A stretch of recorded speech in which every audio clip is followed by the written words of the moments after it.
Football season is back, my friends, and so are we here at Steve Sports. It's been a few years since we tried here on YouTube, but we're going to give it another go.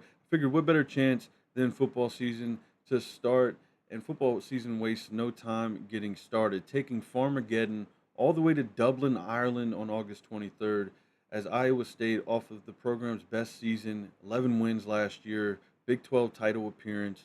They're taking on the always Big 12 contending Kansas State.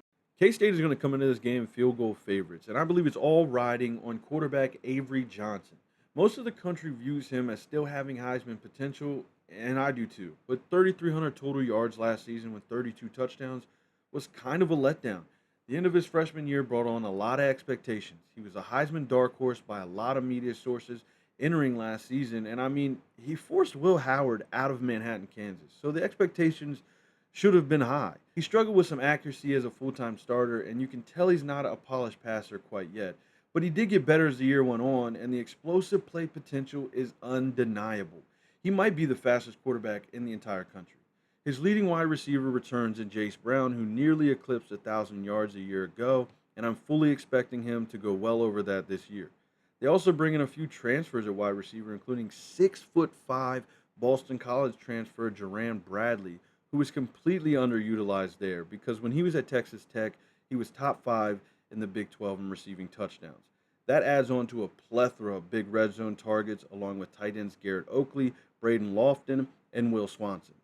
They do have to replace DJ Giddens in the backfield, which isn't going to be easy, but sliding Dylan Edwards into the main role and Joe Jackson into that second back role could work, as both showed incredible potential last year, specifically Edwards in that bowl game versus Rutgers, for whatever bowl games are worth nowadays.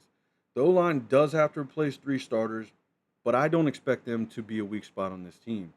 The defense has some key pieces to replace, but they do return leading tackler Austin Romaine, who's back for his junior year to lead the way with his senior running mate, linebacker Desmond Purnell.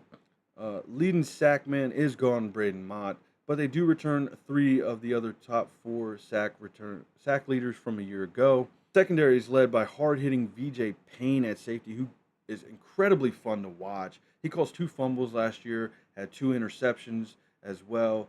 They also return Zajan Rich, if I'm probably saying that wrong, and Colby McAllister, who both played 12 games last year in this defense. So I really think K State's defense should be good, and they should be competing in the wide open Big 12. But I'm just not quite sure they should be favorites entering this matchup.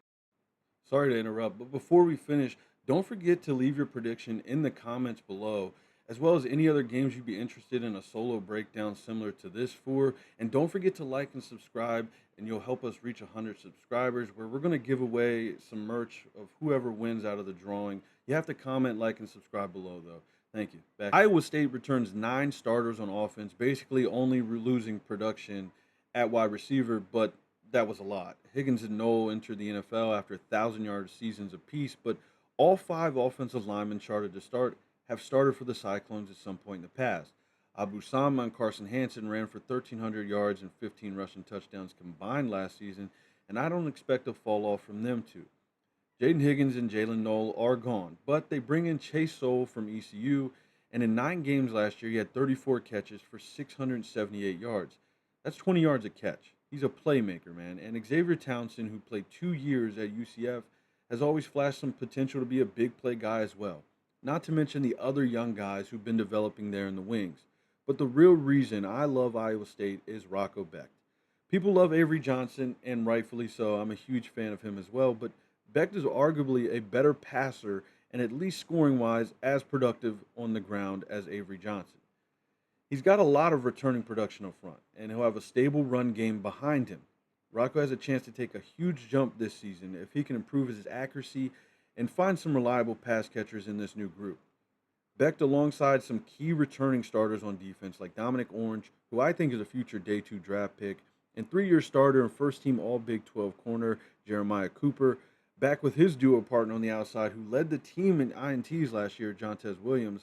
And then they bring in an intriguing 6'3" cornerback from Lindenwood and Trey Bell, who could be a sneaky addition to the secondary. Cooper Ebel, I'm not sure how to pronounce his name. He played great as a sophomore, though. He steps up into that lead linebacker role as a junior this year.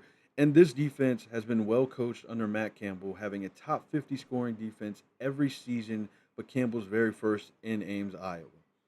I love Iowa State in the Big 12 this year, and I admit if this game was being played in Manhattan, Kansas, I'd probably like Kansas State to, get the revenge from last year.